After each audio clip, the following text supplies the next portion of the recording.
लेता है और इन 7 दिनों के अंदर ही व्यक्ति की मृत्यु होती है, उसी प्रकार व्यक्ति इन 7 दिनों के अंदर बैठ के वृंदावन में कथा सुन रहा है तो उसके मोक्ष में कोई शंका नहीं। देखो, एक बार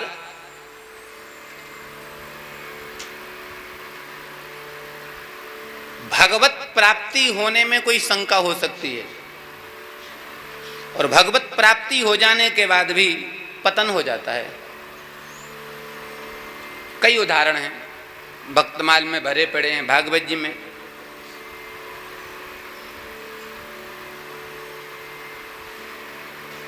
भगवत प्राप्ति हो जाने के बाद भी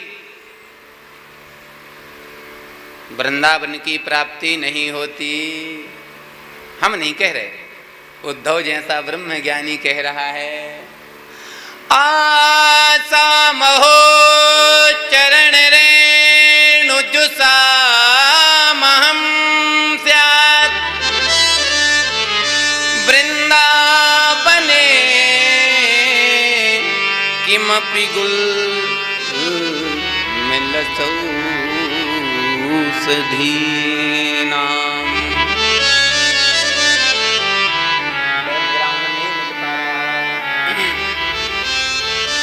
आसा महो चरण रेणु जुसा महम स्यात् वृंदावने किमपि गुल मिलतौ सुधीनाम। देखो भैया, उद्धव जी को भगवत प्राप्ति हुई कि नहीं हुई? क्यों? भगवान के साथ में रहे उद्धव जी, भगवान के उतारे वस्त्र पहने हैं, भगवान की जूठा उद्धव जी ने खाई है, सब कुछ उद्धव को प्राप्त हुआ है। लेकिन उद्धव कह रहा है, हे गोविंद, अगर मेरे जीवन में कोई सुकृत बना हो तो मुझे ब्रजवासी बना दो, मुझे वृंदावन का वास दिला दो। और मैं सच बताऊं गोविंद, मैंने अपने जीवन में ऐसा कोई कृत्य नहीं किया, ऐसा कोई पुण्य नहीं किया, ऐसा मैंने कोई शुभ कर्म नहीं किया कि जिस कर्म के प्राप्ति के द्वारा मुझे वृंदावन का वास मिल जाए। और सुनो, मैं वृंदावन का मनुष्य तो नहीं बन सकता हूं। किमपि गुल्मलतौषधीनाम, कोई गुल में ही बना दो, लता पता बना दो, अरे कोई औषधि ही बना दो, अगर आप मुझे मनुष्य नहीं बना सकते।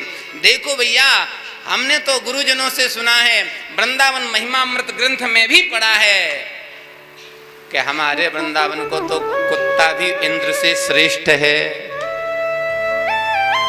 वृंदावन को कुकुर इंद्र से भी श्रेष्ठ है। इसलिए तो हमारे व्याकरण शास्त्र में पाणिनि जी ने एक सूत्र बनाया है, श्वायुर्मघो नाम तद्धिते।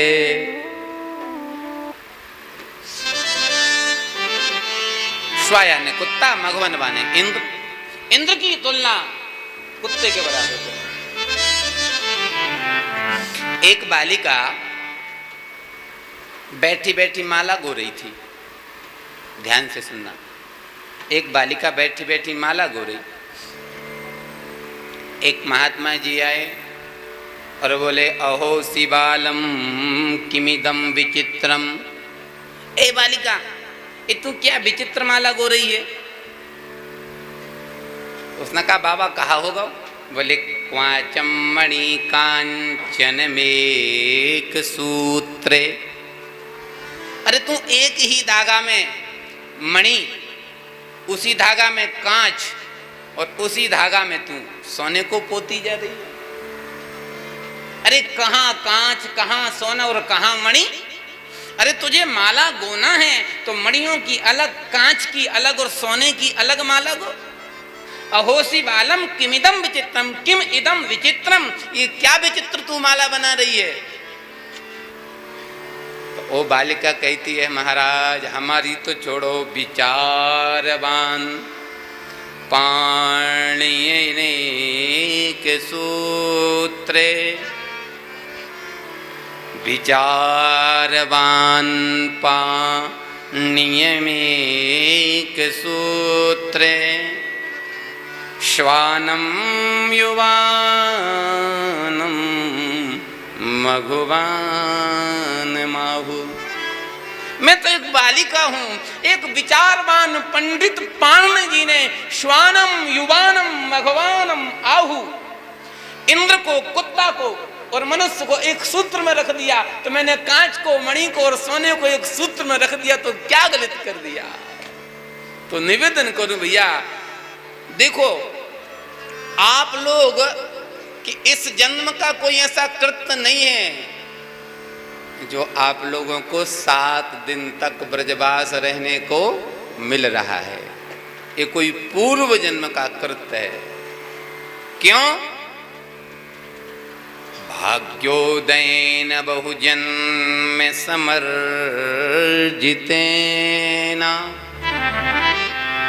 सत्संगमं चलविते पुरुषो यदा वै। देखो,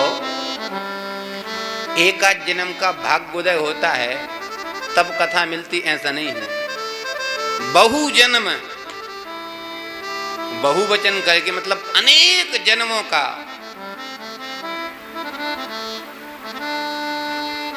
जब व्यक्ति के कई जन्मों का भाग्य उदय होता है तब उसको क्या मिलता है? सत्संग। कहां पर? जहां पर वो रहता है। और मान के चलो आपको अपने गांव में ना मिल के कथा कहाँ मिली? वृंदावन में। तो मान के चलो बहुत सारे सुकृत जब इकट्ठे हो गए तो उन सुकृतों का फल प्राप्त क्या हुआ कि आपको 7 दिन ब्रजवास और 7 दिन भागवत की कथा दोनों प्राप्त हो गई। मैया तू बड़ी भाग्यशाली है, तेरे मन में बड़ी जोर की इच्छा भाई। देखो भैया, एक कथा सुनाता हूं। एक बार ठाकुर जी इंद्रप्रस्थ दिल्ली यमुना किनारे घूम रहे थे। तो घूमते घूमते ठाकुर जी ने यमुना की श्यामल धारा को देखा। तो उस यमुना की धारा को बहती हुई देख करके ठाकुर जी कहते, यमुने तुम बड़ी भाग्यशाली हो। यमुना तुम बड़ी भाग्यशाली। क्यों?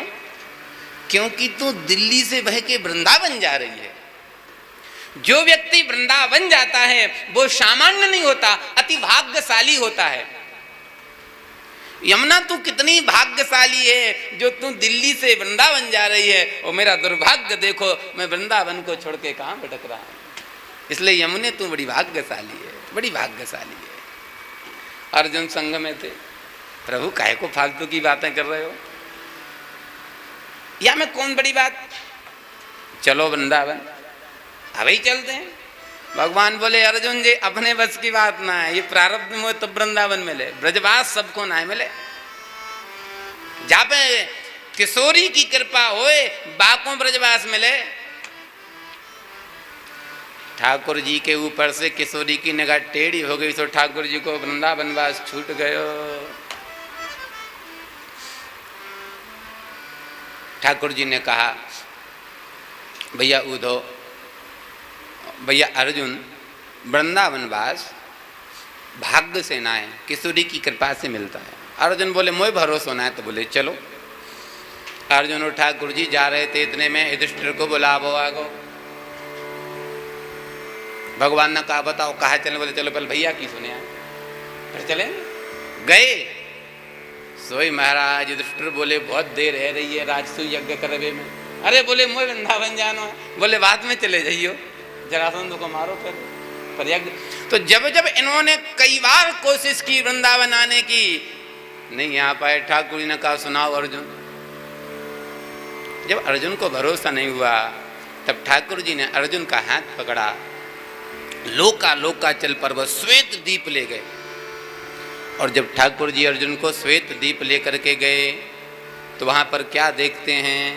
एक महात्मा अस्थि मात्र जिनके शरीर में बैठ के भजन कर रहे। भगवान ने पूछा महात्मा से, हे महात्मन, आपका परिचय? उस महात्मा ने कहा, मैं मुमुक्षु हूं। वाह, क्या कर रहे हो?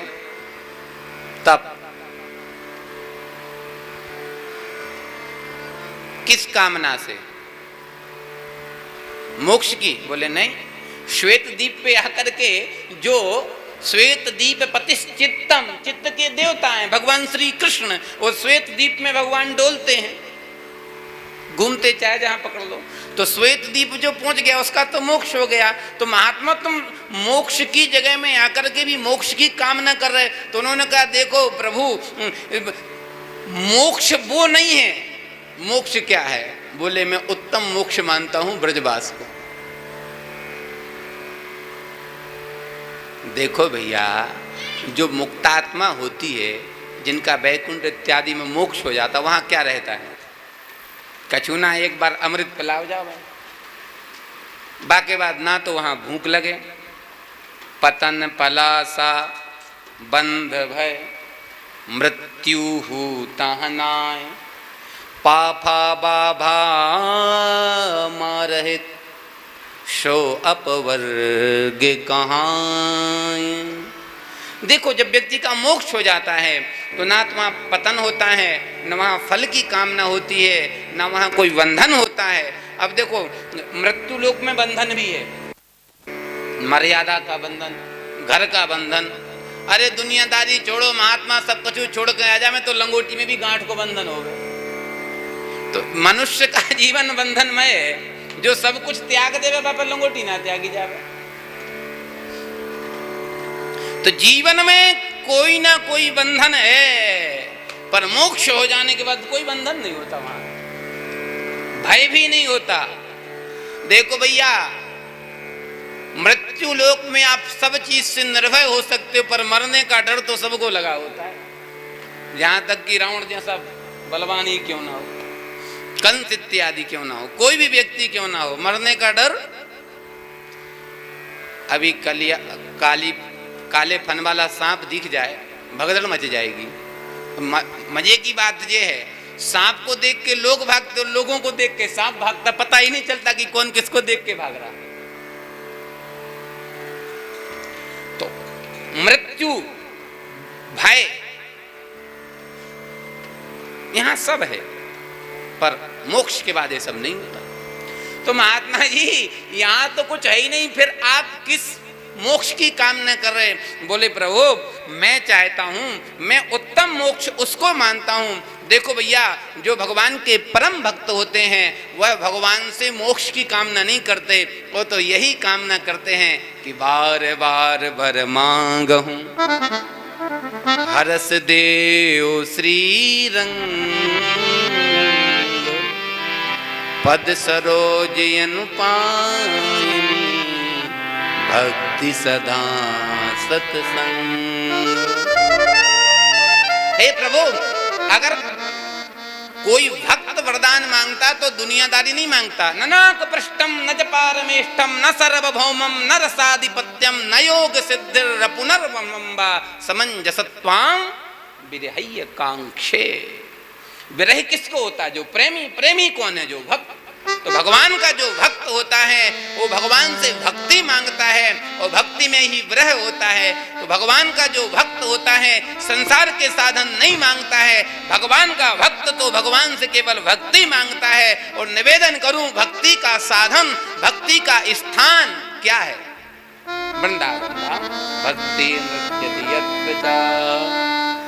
धन्यम वृंदावनम तेन भक्ति नृत्यति यत्र भक्ति नृत्यति यत्र। भैया ये धन्य है वृंदावन जहाँ भक्ति नाचती है। इसलिए जिसको ब्रजवास मिल जाए समझ जाओ उसका मोक्ष हो गया। जिसको ब्रजवास मिल गया उसका अब क्या चाहिए? वृंदावन स्थान नाय वृंदावन का है, ये हमारे ठाकुर जी को घर है, और जो व्यक्ति भगवान के घर में आ गयो अब बाय कहूँ जावे की जरूरत। हाँ, इसलिए जो सप्तपुरी के अंदर रहता वो कभी अधम लोकों में नहीं जाता। तो प्रभु मैं तो मोक्ष का मतलब मानता हूं वृंदावन में जन्म, वृंदावन का वास। तो भगवान ने कहा महात्मा कब से तपस्या कर रहे हो? बोले प्रभु ये पहाड़ देखो। तो जब भगवान ने गौर से देखा पहाड़, तो पूरे पहाड़ पे हड्डियों हड्डियों का ढेर, हड्डियों हड्डियों को ऐसे 7 पहाड़ बन गए। भगवान ने कहा ये तो अस्थि है। बोला हाँ हमारी है। इतनी अस्थि? बोले हाँ। बोले शरीर योग के बल से, तप के बल से वजन करता हूँ। एक आयु निश्चित है, किसी व्यक्ति की भी हो, चाहे इंद्र की हो चाहे ब्रह्मा की हो, किसी आयु निश्चित है। जब आयु पूरी होती है तो दोबारा जन्म लेता हूँ, फिर भजन करता हूँ। इतने बार जन्म लिया है और वजन किया है कि जितने बार मैंने शरीर को छोड़ा है हड्डियां इकट्ठी होती हैं तो पहाड़ बन गए। मतलब बोले गिनती नहीं है। क्या चाहते हो? बोले यही कामना है कि हमको वृंदावन का वास मिल जाए। अब आप आ गए हो तो आप वृंदावन का वास दे दो। तो ठाकुर जी हाथ जोड़ के बोले महात्मा जी माफ करना, जो हमारे पास ना है वो हम तुम्हें कहाँ से दे सकें? वृंदावन वास तो हमें नहीं मिल पा रहा तो हम तुम्हें कैसे दे रहे? तो प्रभु आपका दर्शन क्या निरर्थक होगा? भगवान बोले नहीं, मेरा दर्शन अमोघ होता है। देखो मैं तुमको सदा सर्वदा के लिए वृंदावन का वास तो नहीं दे सकता हूँ, हाँ लेकिन 3 दिन का वास मैं पक्का दे सकता हूँ। भैया जब भगवत कृपा होती है तब 3 दिवसीय वृंदावन का वास होता है। बोले प्रभु मैं करूँगा क्या? बोले 3 दिन तक बैठ के लता कुंजों में किशोरी की लिए प्रार्थना करना राधा रानी से, और राधा रानी कृपा कर दें तो जीवन पर्यंत तुमको वृंदावन का वास मिल जाएगा। और हमने सुना है कि महात्मा आए हैं 3 दिन तक अन्न जल को त्याग दिया है और अहर्निश भगवान का भजन किया है। किशोरी ने कृपा की है और जीवन भर का महात्मा को वृंदावन का वास मिल गया। बोल भक्त वत्सल भगवान की जय। ऐसी भैया ये वृंदावन की महिमा है। देखो आप लोग आए हो बाहर से, काहे के लिए? कथा सुनने। तो खूब डट के खाना, खूब डट के सोना, और खाने और सोने से ज़्यादा सुनना कथा। और जो समय मिले तो गप सड़ाक मत लगाइयो, कहा करियो बैठ के माला जपियो, राम राम करियो, राधे राधे करियो, पर फालतू की चर्चा यहाँ मत करियो। तब तो तुम्हारो वृंदावन में आनो सफल होगो, नहीं तो तुम घर में ही बहुत अच्छे थे। ये हंसवे की बात ना है, सही है कि ना? देखो हमारे गुरुदेव भगवान कहते हैं भजन क्या है, इसको समझ लो। पहली बात, माला लेकर के बैठ करके जप करना भजन नहीं है। भजन क्या है? हमारे व्याकरण शास्त्र में पाणिनि जी ने एक धातु बनाई है, भज धातु सेवाया। देव पूजा संगति करणयो दानेषु इति भज धातु। देखो देव पूजा, भगवान की पूजन करना भी भजन है। संगति करना, संतों की संगति करना, सत्संग सुनना भी पूजा। दान, देव पूजा संगति, दान, देव पूजा संगति करनयो दानेषु, बहुवचन, दान भी भजन है। पर पाणिनि जी कहते हैं ध्यान से सुनना, भगवान की पूजा करना, भगवान की कथा सुनना, भगवान के दान देना, ये भजन है, पर ये उत्तम भजन नहीं है। तो बोले उत्तम भजन क्या है? बोले उत्तम भजन है सेवा करना। जो महाराज जप कर रहा है ठाकुर जी का, ठाकुर जी के लिए पुष्प अर्पण कर रहा है, मैं निवेदन कर दूं उसके लिए पुष्प उतार के ला करके दे दो, तो जितना फल पुष्प चढ़ाने वाले को नहीं होगा उससे कई गुना फल फूल को लाने वाले को होगा। अगर कोई पूजन करने बैठ रहा है, वहां आपने झाड़ू लगा दी, तो आपकी साफ जगह में बैठ के जो भजन करेगा उसको इतना फल प्राप्त नहीं होगा जितना आपने वहां पे बुहारू लगा दी उसका फल प्राप्त होगा। भैया वृंदावन में क्या कहूं, एक महापुरुष हुए हैं पूज्य पंडित श्री गया प्रसाद जी महाराज, पूज्य बाबा सरकार। बाबा महाराज कहते थे भैया वृंदावन में और साधन करने की काऊ जरूरत ना है, क्योंकि ये सिद्ध स्थल है, फिर कहां करो? बोले यहां तो बुहारू लगाओ। अन्य क्षेत्रों में बैठ करके माला जपने का जो फल प्राप्त होता है उससे कई गुना फल तो वृंदावन में झाड़ू लगाने से मिल जाता है। क्यों? पता नहीं कौन सा प्रेमी नाम जप करते हुए निकल जाए और झाड़ू लगाते हुए बुहारी सेवा करते हुए उसके चरणों की रज उड़ के हमारे मस्तक पर शरीर पर लग जाए और कब हमारा कल्याण हो जाए कोई पता ना। और सुन लो ध्यान से कथा। श्री जीव गोस्वामी जी महाराज के एक शिष्य थे गोसाई जी, दीक्षाली गुरु जी कहा करें, बोले कछु ना ने झाड़ू लगाए करो रोज। देखो वृंदावन में झाड़ू लगाते लगाते राधा रानी के दर्शन है गए। अब वो नित्य लगाते थे झाड़ू बुहारू, यहाँ बुहारी सेवा करते रोज, जहां जाते प्रसाद पाओ सेवा बुहारू सेवा। अब लोग अपना छोटोपन समझे हम झाड़ू लगाएंगे। इसलिए भैया शास्त्रों में लिखा है सबको भगवान मिल जाते, ब्राह्मण को भगवान जल्दी नहीं मिलते। क्यों? उसके अंदर अहंकार होता है, एक जाति का, दूसरा योग्यता का, तीसरा हम झाड़ू लगाएंगे। और अहंकार भक्ति में बाधक है, सेवा में विद्वता जाति बाधक है। हम क्यों पत्तल उठाएं, हम ब्राह्मण हम भक्त।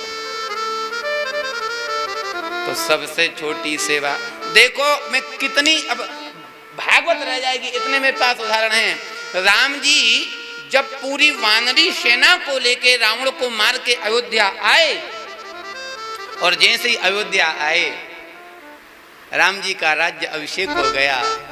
जब सब लोग जाने लगे तो अंगद ने कहा प्रभु आप मुझको रख लो अपने पास। क्यों? भगवान ने बोला नहीं जाना पड़ेगा। तो अंगद ने कहा प्रभु जो भी छोटी सेवा हो आप मुझको दे दो, पर चरणों में रख लो। भगवान बोले अब तो बिल्कुल नहीं रखेंगे। बोले क्यों? बोले सेवा वो भी छोटी,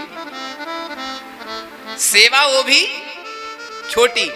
तो देखो भैया संसार में सेवा कभी कोई छोटी नहीं होती। मैं दुनिया की क्या कहूं, मैं अपनी कहूंगा। मैंने अपने जीवन में जो कुछ प्राप्त किया है वो सेवा से प्राप्त किया है, और मेरे जीवन का कोई फल नहीं। मेरे जीवन का सिर्फ फल यही है सेवा, कभी संकोच नहीं सेवा।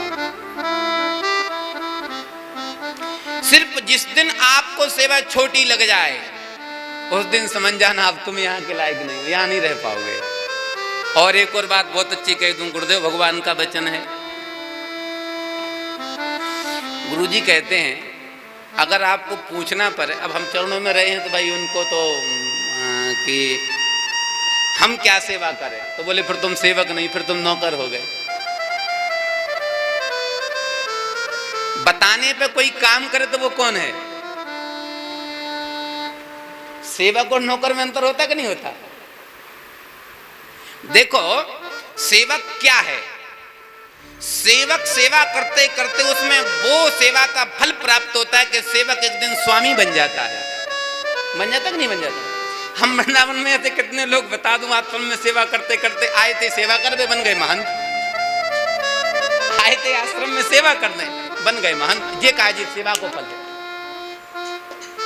तो जीवन में सेवा कभी कोई छोटी होती नहीं, और अगर आपने पूछ के सेवा की तो उसका कोई फल नहीं।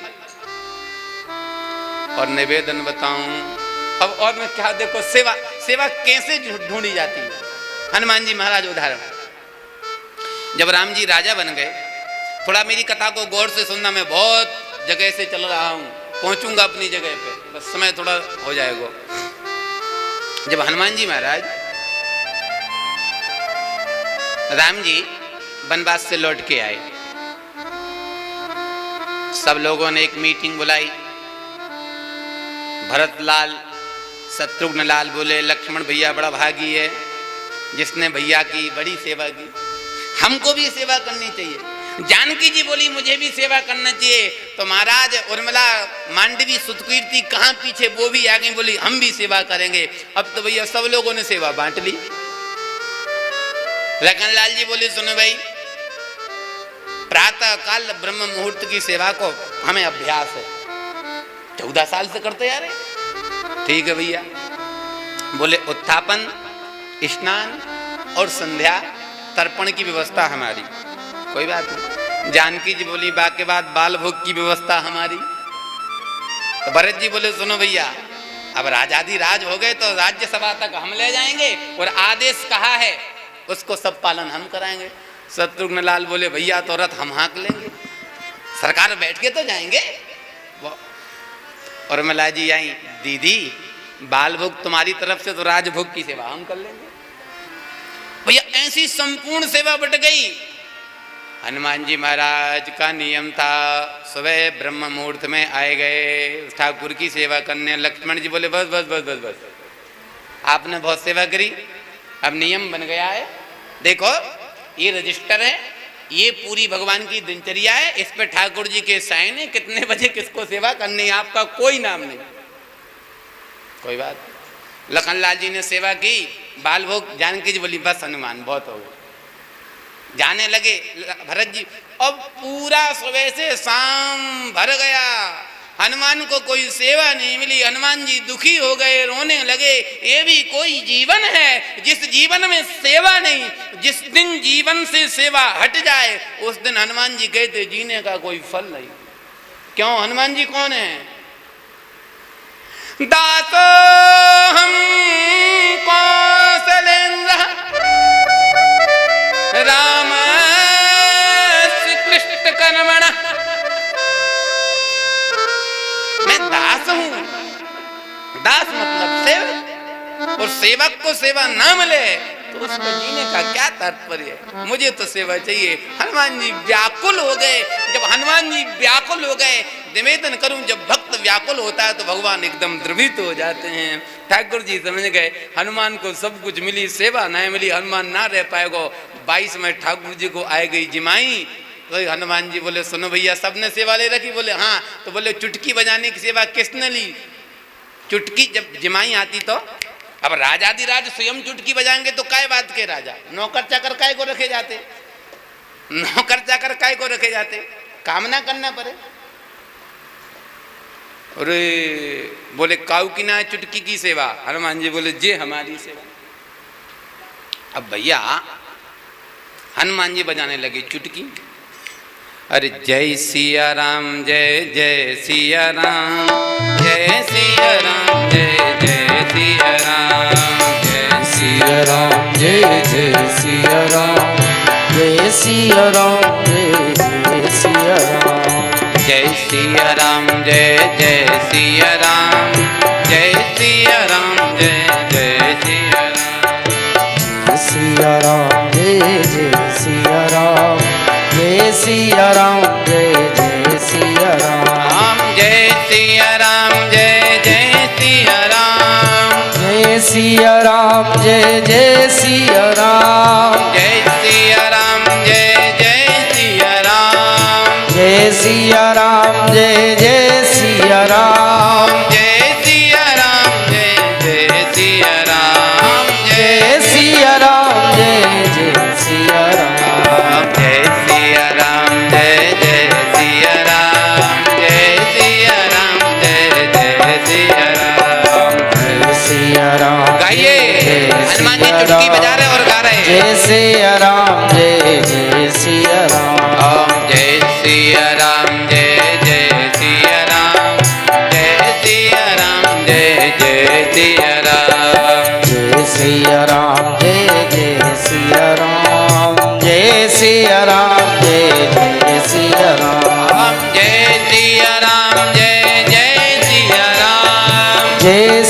राम जय जय सिया राम जय सिया राम जय जय सिया राम जय सिया राम जय जय सिया राम जय सिया राम जय जय सिया राम जय सिया राम जय जय सिया राम जय सिया राम जय जय सिया राम जय सिया राम जय जय सिया राम जय सिया राम जय जय सिया राम जय सिया राम जय जय सिया राम जय सिया राम जय जय सिया राम जय सिया राम जय जय सिया राम जय सिया राम जय जय सिया राम जय सिया राम जय जय सिया राम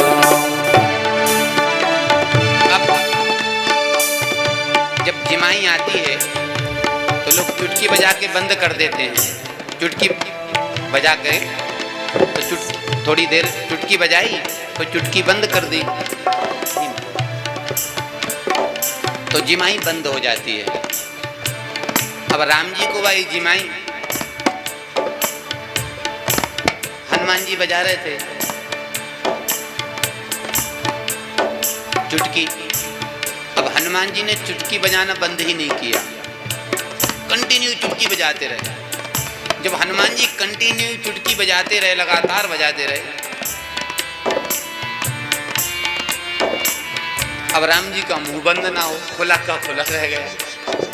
पूरी अयोध्या में भगदड़ मच गई, सरकार को क्या हो गया, मुंह बंद क्यों नहीं हो रहा। अब सब लोगों ने लाख उपाय कर लिए कि राम जी का मुंह बंद हो जाए। वैद्य आ गए, डॉक्टर आ गए, हकीम आ गए, मैया आ गई, सबरे आ गए, सबरे उपाय कर ले, पर राम जी को मुंह बंद नहीं हो रहा। क्या करें? बोले भैया हनुमान को बुलाओ। जब भी रघुनाथ पे संकट आया है हनुमान काम आया है, इसलिए तो गोस्वामी ने कहा है संकट कटे मिटे सब पीरा, संकट कटे मिटे सब पीरा, जो सुमिरे हनुमत बलवीरा, जो सुमिरे हनुमत बलवीरा। जय सिया राम जय जय सिया राम जय सिया राम जय जय सिया राम जय सिया राम जय जय सिया राम जय सिया राम जय जय सिया राम। अब जब राम जी पे संकट आ गया, लोग बोल रहे क्या हो गया। कोई कहे नजर लग गई राम जी को, कोई कहे कोई भीतरी बाहरी है, कोई कुछ हो गया। जब कुछ नहीं हुआ बोले हनुमान को बुलाओ। अब हनुमान को खोजने में लग गए सब लोग। हनुमान जी एक साइड बैठे भगवान के लिए चुटकी बजा रहे और कीर्तन कर रहे। आप लोगों ने देखी होगी मुद्रा हनुमान जी की चुटकी बजाते हुए ऐसे, ये तभी की मुद्रा है। अब जब हनुमान खोजे गए, हनुमान क्या हुआ, बोले प्रभु का मुंह बंद नहीं हो रहा। तो हनुमान बोले आप लोग सब सेवक हो, आप सब लोगों ने सेवा बांट ली है, अब तुम लोग उपाय करो, इंतजाम करो। बोले नहीं नहीं हनुमान। तो हनुमान जी ने कहा पहले इस लिस्ट को फाड़ो, दिनचर्या जो तुमने बना रखी थी। बोले फिर, बोले हमारे हिसाब से बनाओ, मुंह बंदा भी करा दिया। फिर क्या लिस्ट फाड़ी गई, सारी सेवाएं, स्नान बोले हनुमान, उत्थापन हनुमान, राजभोग हनुमान, ब्यारू हनुमान, सारी सेवा पे हनुमान बोले दस्तखत करा ला। बोले मुंह बंद हो तब तो बोले वो तो हो जाएंगे। और जैसे रघुनाथ जी ने सिग्नेचर किया, हनुमान जी ने चुटकी बजाना बंद किया, भगवान का मुंह बंद हो गया। बोलो भक्त वत्सल भगवान की जय। तो देखो भैया, सेवा कभी ढूंढी नहीं जाती, सेवा कभी पूछी नहीं जाती, सेवा तो खोजी जाती है। और जिस दिन सेवा को खोजोगे उस दिन आप भी खो जाओगे, और जिस दिन आप खो जाओगे उस दिन खोजते खोजते सद्गुरु और सत्यनारायण स्वयं आपके चरणों तक आ जाएंगे। ये है सेवा की महिमा। ये तो हनुमान जी की है। इसी वृंदावन की सुनाता हूं, अभी अभी की ताजी घटना, 100-150 साल पुरानी। जीव गोस्वामी जी, सनातन गोस्वामी, गौड़ीय संप्रदाय के बड़े सिद्ध महापुरुष।